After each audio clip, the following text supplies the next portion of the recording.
For years, inequality was seen like bad weather conditions, something uncomfortable, sometimes annoying, but ultimately accepted as natural. It was believed that as economic growth continued, it would gradually disappear on its own. But then an economist came along and did something simple but powerful.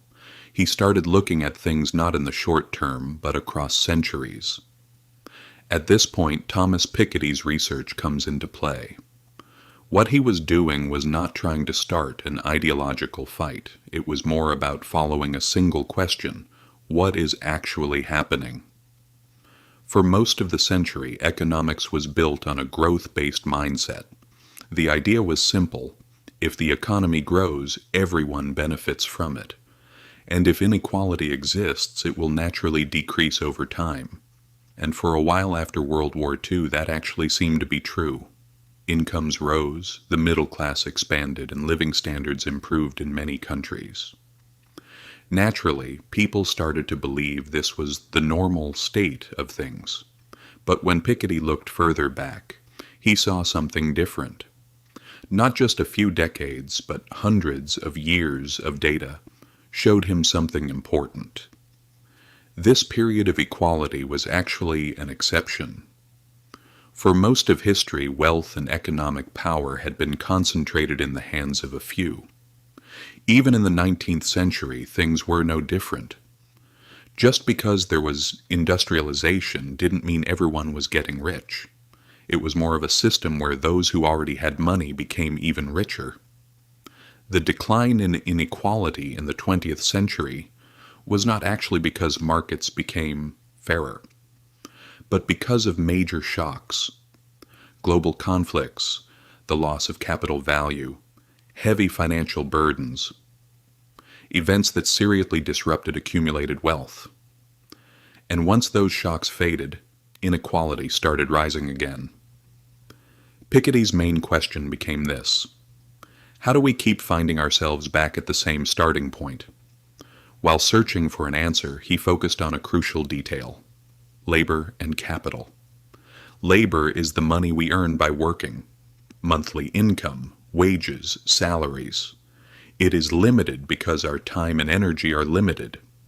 Capital, on the other hand, is what we own: houses, stocks, land, companies, and other assets.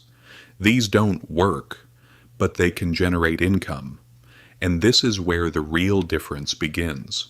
Labor grows slowly, but capital can grow exponentially. In other words, money starts making more money. This is where Piketty's most well-known idea comes from.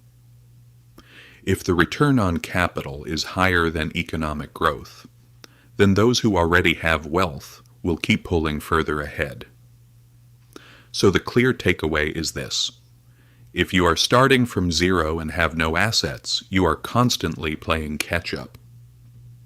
This is not really a scenario, it's more like mathematics, and over time this effect becomes even more visible. Throughout history, we see this pattern clearly. Major shocks like wars reduce inequality, but once the system returns to normal, inequality starts rising again. That's why Piketty's book created such a strong reaction, because it challenges the familiar idea that those who work hard succeed.